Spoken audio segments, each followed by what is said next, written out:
கொள்கின்றேன். என் பெயர் Karishma, BCom student, அதா இஸ்லாமிக் உமன்ஸ் காலேஜில் படிக்கிறேன். நான் உங்கள் முன் பேச எடுத்துக்கொண்ட தலைப்பு இடஒதுக்கீடு, ஜாதி ஒழிப்பு, பெண் உரிமை. ஜாதி என்னும் சங்கதியை உழைத்தார், மூட நம்பிக்கையின் சுவற்றை எறிந்தார். அவனின் சொல் நெருப்பு போல, அவனின் செயல் ஒளி போல. பெண்கள் கல்வி கற்கட்டும் என்றார், பெண்கள் சுயமரியாதையோடு வாழட்டும் என்றார்.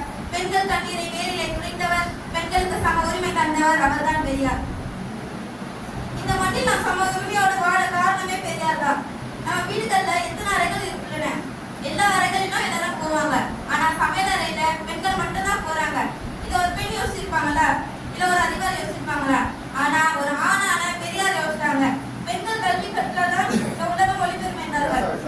பெண் என்பது ஒரு பொருள் அல்ல, அவள் ஒரு மனிதர் என்று அறிந்தால்தான் இந்த உலகமே மாறும் என்றார். பெண் உரிமை என்பது ஆணை வெல்லுவதல்ல, இருவரும் சமமாக வாழ்வது என்று உரைத்தார்.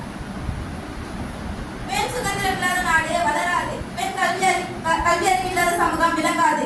இதை உணர்த்திய பெரும் சிந்தனையாளர் பெரியார் தான். 1920 தேவதாசி மரம் என்ற பெயர்ல பல இளம் பெண்கள் கோயில்களுக்கு அர்ப்பணிக்கப்படுவார்கள். அவர்கள் வாழ்நாள் முழுவதும் கோயில்களில் வேலை செய்து தனிப்பட்ட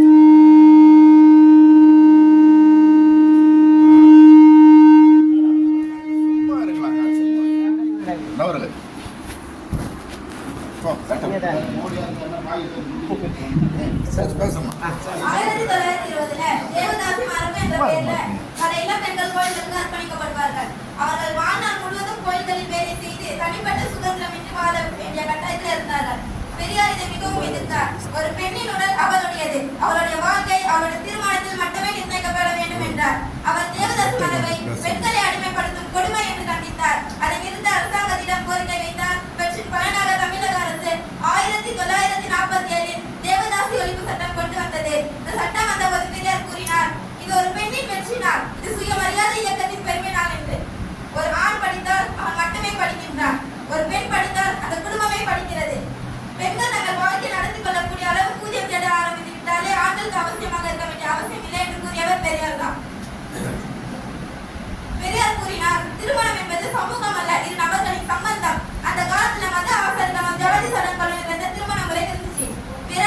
பெரியார் அதை முற்றிலும் எதிர்த்தார். அவை அறிமுகப்படுத்திய சுயமரியாதை திருமணத்துல பூசாரி தேவையில்லை, வரதட்சணை வேண்டாம், மணமகன் இருவரும் சமமாக இருப்பது முக்கியம்.